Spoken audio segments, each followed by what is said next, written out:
Hello, good afternoon to everyone. हाँ बच्चों, last lecture में हम लोग नोटबुक में लिख रहे थे एक्सरसाइज 4 क। इंस्ट्रक्शन आप लोग लिख लेना। एक्सरसाइज 4 ख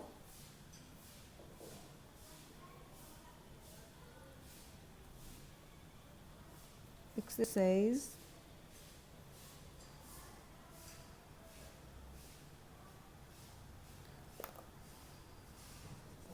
यहाँ आगे लिखेंगे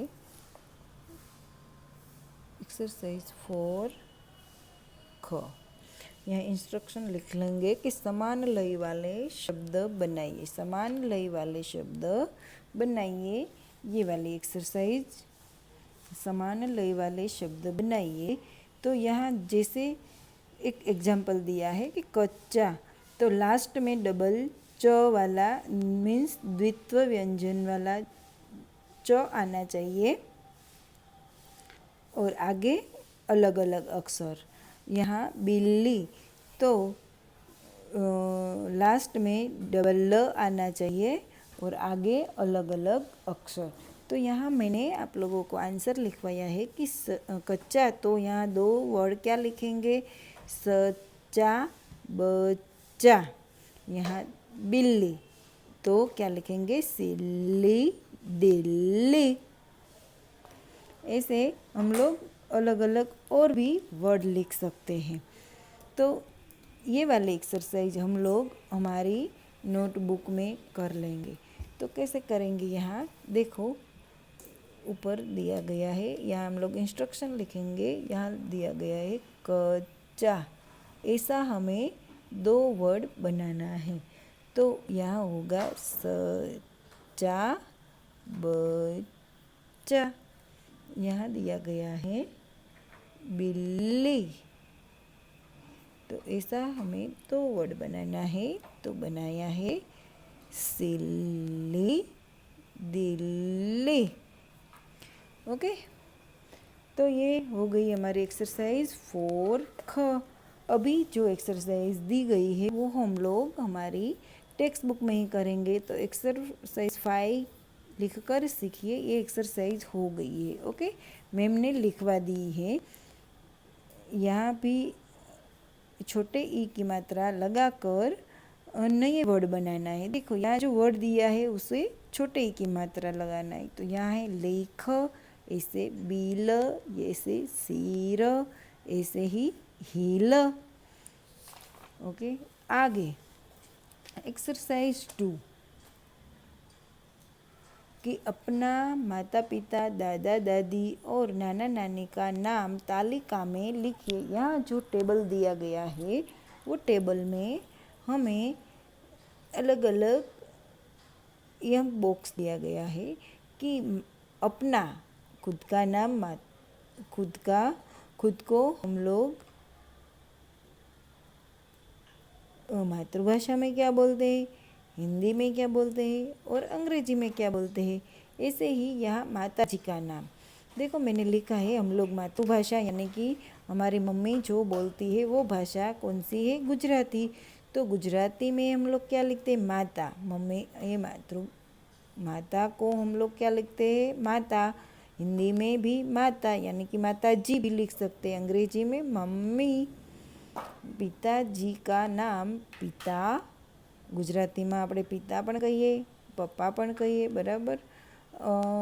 અહીં हिंदी में, यहाँ हिंदी में पिता यानी कि पिताश्री भी लिख सकते हैं। यहाँ पापा, इंग्लिश में क्या बोलते हैं, पापा। दादा, दादा को हम लोग गुजराती में क्या बोलते हैं, दादा यानी कि दादाजी। हिंदी में भी दादाजी और इंग्लिश में क्या लिखते हैं, ग्रैंड फादर। क्या लिखते हैं, ग्रैंड फादर।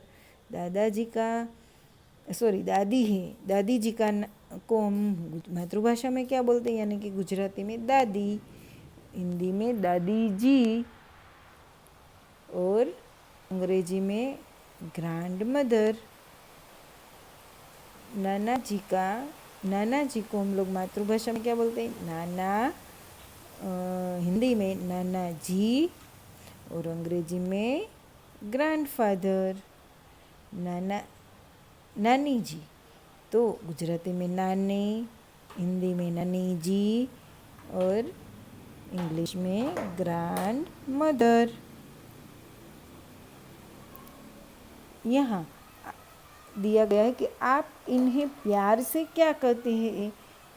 किसको? कि यहाँ जो जो नाम लिखा है, माता जी को, दादाजी को, नाना जी को, हम लोग प्यार से क्या बुलाते हैं वो लिखना है। पिताजी को, दादी जी को और नानी जी को। तो माता जी को हम लोग क्या बोलते हैं? मम्मा। प्यार से बुलाते हैं ना हम लोग जब हमारी मम्मी को, तब बोलते हैं ना कि मम्मा। दादी जी को दादू। हम लोग छोटे बच्चे दादी दादा दादा है सॉरी दादा को प्यार से क्या बोलते हैं कि दादू। हमें यहाँ खेलने के लिए ले जाओ, हमें मंदिर ले जाओ दादू। ऐसे नानी जी को हम लोग क्या बोलते हैं? नाना। सॉरी, नाना जी को क्या बोलते हैं? नाना। ऐसे पिताजी को हम लोग क्या बोलते हैं? डैड। क्या बोलते हैं? डैड, यानी कि पापा। दादी जी को दादी, नानी जी को नानी, यानी कि नानी जी, दादी जी। कुछ भी ये दोनों में से कुछ भी कोई भी वर्ड हम लोग प्यार से बोलते हैं। आगे हमारा आएगा चैप्टर 4 सैंडविच। यहाँ एक वार्तालाप दिया गया है। वो पहले तो हम लोग वन वर्ड रीड करेंगे तो हमें पता चल जाएगा। तो देखो बच्चों, पहले हम लोग ये चैप्टर 4 हेडिंग है सैंडविच। पहले वन वर्ड रीड करते हैं। आप लोग आपकी पेंसिल यानी कि कोई भी पॉइंटर जहाँ मैं रखती हूँ वहाँ ही आपकी पॉइंटर होनी चाहिए। तो यहाँ ब्रैकेट में लिखा है, पहले तो इंस्ट्रक्शन दिया है कि विद्या, बोलो विद्या और ज्योति शाम को खेल के मैदान से घर लौटी। देखो विद्या और ज्योति दोनों बहनें हैं, वो शाम को खेलने के लिए गए थे, खेलकर मैदान में खेलने के लिए गए थे। फिर खेलकर घर लौटती है, यानी कि घर वापस आती है। तो फिर कौन सा वार्तालाप होता है, कौन सा संवाद होता है, वो हमें यहाँ दिया गया है। तो विद्या और ज्योति को दोनों को माँ ने बोला, दोनों ने माँ को बोला कि माँ नाश्ते में क्या बना रही है। फिर माँ बोलती है, माँ ने बोला आज तुम्हारे लिए मैं सैंडविच बना रही हूँ। फिर विद्या बोलती है, विद्या ने बोला विद्या ने कहा माँ सैंडविच कैसे बनता है। विद्या क्या पूछ रही है मम्मी को कि माँ सैंडविच कैसे बनता है। माँ ने कहा कि पहले दही को एक कपड़े में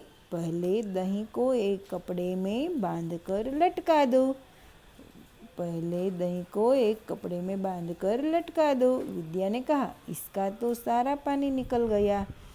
फिर विद्या ने क्या कहा कि कपड़े में दही को बांधा तो अच्छी तरह से पानी निकल गया। माँ ने कहा अब इसे एक प्याले में डालकर इसमें मस्टर्ड सॉस, नमक और चीनी अच्छी तरह मिला लो। क्या बनाना है कि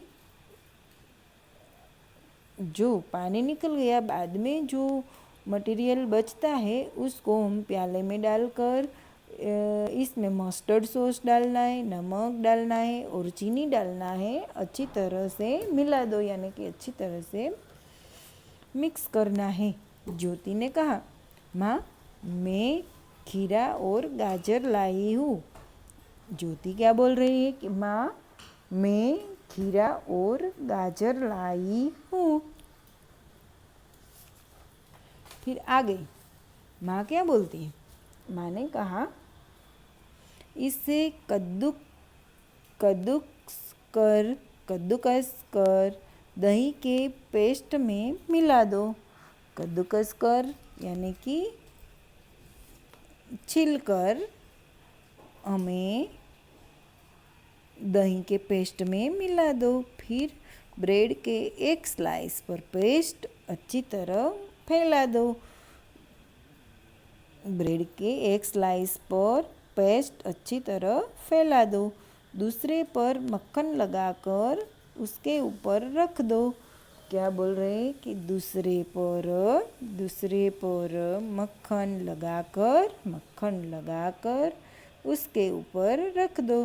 देखो गाजर और क्या लाई है, खीरा और गाजर। खीरा यानी कि ककड़ी। खीरा और गाजर लाई है ज्योति। कौन लाई है? ज्योति। यस, ज्योति लाई है।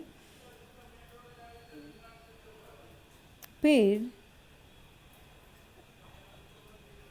क्या बोलते इसे कद्दूकस कर उसको दही में मिला दो। बाद में एक ब्रेड के एक स्लाइस पर ये पेस्ट लगाओ, दूसरी स्लाइस पर मक्खन लगाओ, बाद में ऊपर रख दो। ज्योति ने कहा, माँ क्या सैंडविच बन गया? माँ ने कहा, हाँ बन गया। माँ ने कहा, हाँ बन गया है। अब इसे काटो और अपनी प्लेट में रख कर, क्या बोल रहे हैं कि अब इसे काटो और अपनी प्लेट में रख कर खा लो। अपनी प्लेट में रख कर खा लो। लेकिन एक और बात, इसे बनाते समय स्वच्छता का पूरा ध्यान रखना चाहिए। ये बनाकर खाते तो हैं हम लोग, लेकिन क्या ध्यान रखना चाहिए? स्वच्छता का, यानी कि क्लीनलीनेस। सब कुछ स्वच्छ रख के, स्वच्छता सभी जगह पे स्वच्छता रख के हम लोग ये बनाएंगे, नहीं तो स्वास्थ्य पर बुरा प्रभाव पड़ सकता है। क्या होगा? हम लोग स्वच्छता का ध्यान नहीं रखेंगे, क्लीनलीनेस का ध्यान नहीं रखेंगे, सभी चीज़ें क्लीन नहीं रखेंगे तो क्या होगा? स्वास्थ्य पर बुरा प्रभाव पड़ेगा, यानी कि हमारा स्वास्थ्य बिगड़ेगा,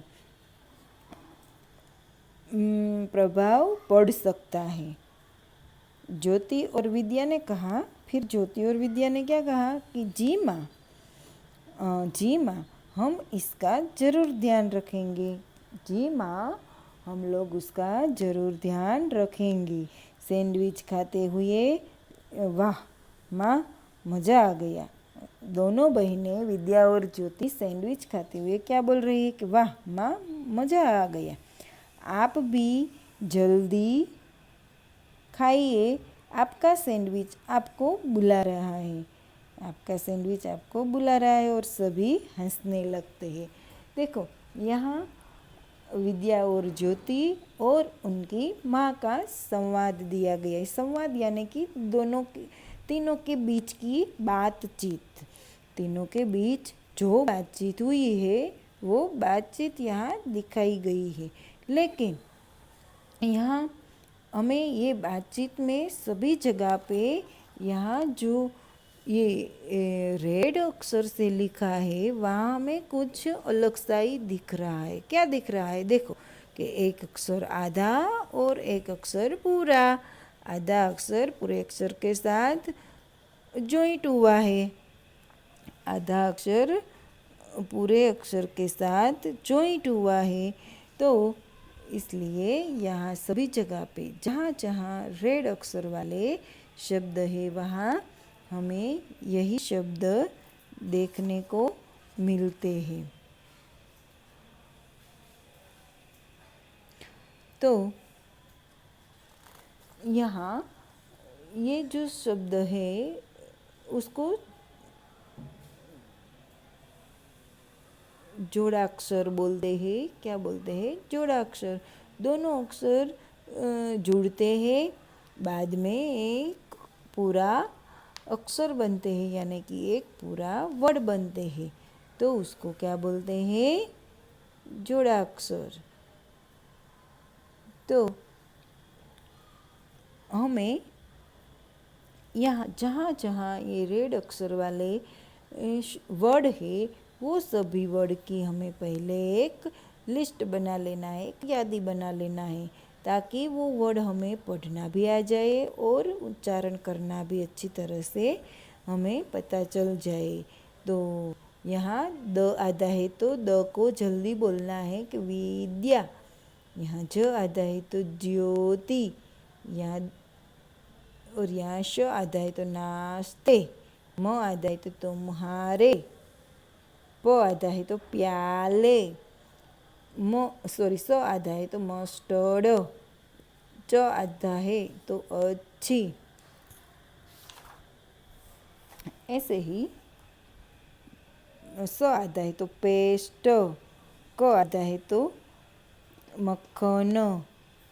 स आधा है तो पेस्ट। यहाँ स आधा है तो स्लाइस। च आधा है तो अच्छी। प आधा है तो प्लेट। ऐसे हमें यहाँ भी हमारी एक्सरसाइज में भी कितने वर्ड देखने को मिलते हैं, द्वित्व व्यंजन।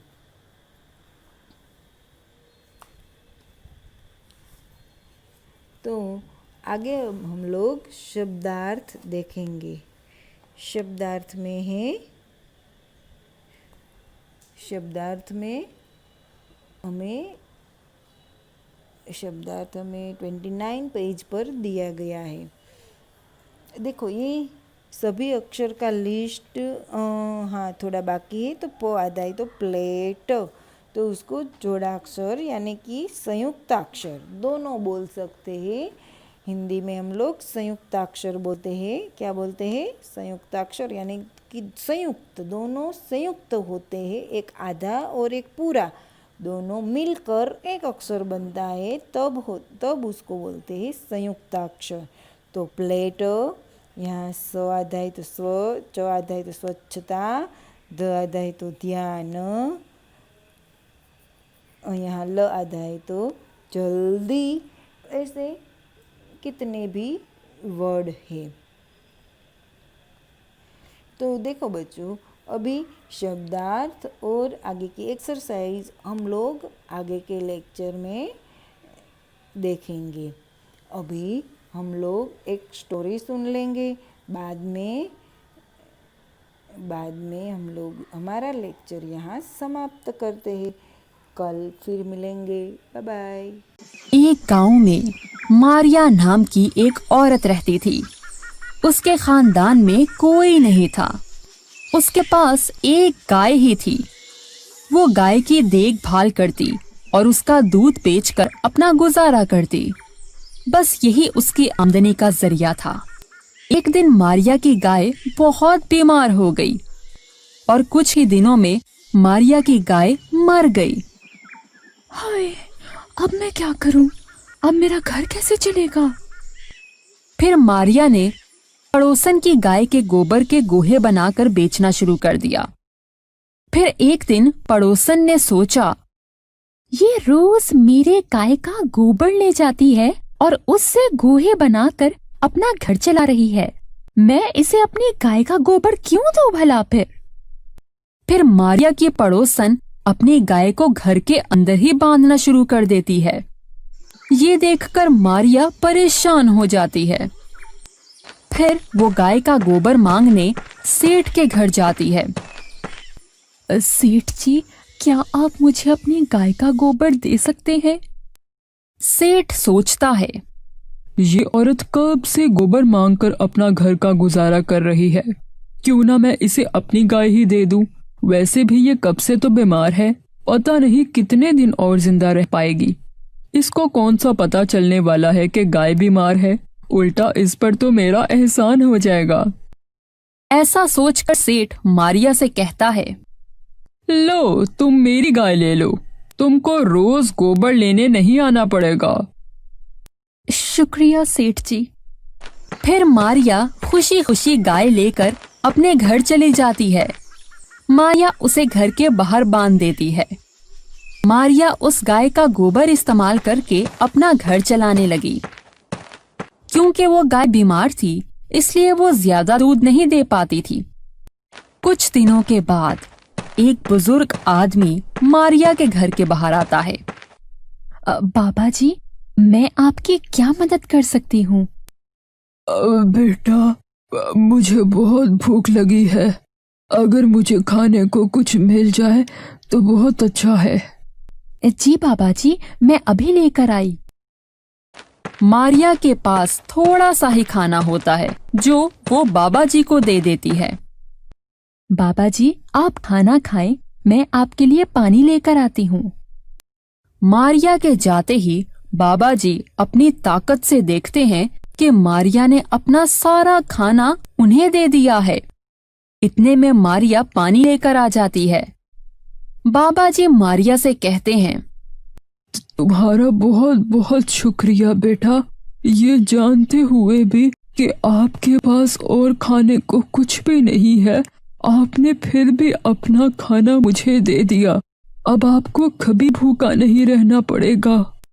ऐसा बोलकर बाबा जी गाय के ऊपर हाथ फेरते हुए चले जाते हैं। अगली सुबह मारिया की गाय सोने का गोबर देती है। मारिया की पड़ोसन ये सब देख लेती है और वो हैरान रह जाती है। वो सोने का गोबर उठा लेती है और उसकी जगह अपनी गाय का गोबर रख देती है। मारिया को इस बात की खबर तक नहीं होती। कुछ दिन ऐसे ही चलता रहा। फिर एक दिन तेज हवा चलने लगती है। मारिया अपनी गाय को घर के अंदर बांध लेती है। अगली सुबह मारिया देखती है कि गाय ने सोने का गोबर दिया है। वो हैरान रह जाती है और सोचती है, ये कैसे हो गया? ये गाय सोने का गोबर कैसे देने लगी? ये बाबा जी की दुआ से तो नहीं हो गया? नहीं, बाबा जी को तो आए हुए बहुत दिन हो गए हैं, लेकिन अचानक से ये कैसे हो गया? ऐसा तो नहीं कि सोने का गोबर हर रोज मेरी पड़ोसन ले जाती हो। हाँ, आजकल वो मुझसे बहुत मीठी मीठी बातें करती है। मारिया रोज गाय को घर के अंदर ही बांधना शुरू कर देती है। जब पड़ोसन को सोने का गोबर नहीं मिलता तो वो सोचती है, क्यों ना मैं सेठ जी को इस गाय के बारे में बता दूं? अब तो मुझे सोने का गोबर मिलने वाला है नहीं, तो इस औरत को क्यों मिले भला? पड़ोसन सेठ के पास जाती है और उसे सोने के गोबर के बारे में सारी बात बताती है। सेठ हैरान हो जाता है। ऐसा कैसे हो सकता है? जब तक गाय मेरे पास थी तब तक तो ऐसा कुछ भी नहीं हुआ था। अब ये गाय सोना कैसे देने लगी? सेठ मारिया के पास जाकर पूछता है, अरे मारिया, ये गाय सोने का गोबर कैसे दे रही है? जल्दी बताओ। मारिया सेठ को सारी बात बताती है। सेठ में लालच आ जाता है। वो मारिया से अपनी गाय लेकर वापस चला जाता है। मारिया ये सब देखकर रोने लगती है। अगली सुबह होते ही सेठ उठकर देखता है कि उसका घर गोबर से भरा हुआ है। सेठ ये सब देखकर बहुत परेशान होता है। अरे ये सब क्या हो गया? अब मैं क्या करूं? ये गोबर अब कैसे साफ करूं? सेठ के इतना बोलते ही एक आवाज आती है, तूने उस औरत से गाय वापस ले ली, इसलिए तुम्हारे साथ ऐसा हुआ है। ये गाय अब उस औरत की है, उसे लौटा दे, तब ही तुम्हारे घर से गंदगी खत्म होगी। सेठ फौरन मारिया को गाय लौटा देता है। सेठ के गाय लौटाते ही उसके घर से गंदगी खत्म हो जाती है और मारिया गाय वापस पाकर बहुत खुश होती है। तो बच्चों, इस कहानी से हमें ये सबक मिलता है कि हमें हमेशा दूसरों के काम आना चाहिए और कभी किसी से हसद नहीं करना चाहिए। अल्लाह पाक ने हर एक के नसीब में उसका रिस्क लिख दिया है, लिहाजा इससे ज्यादा या कम नहीं हो सकता।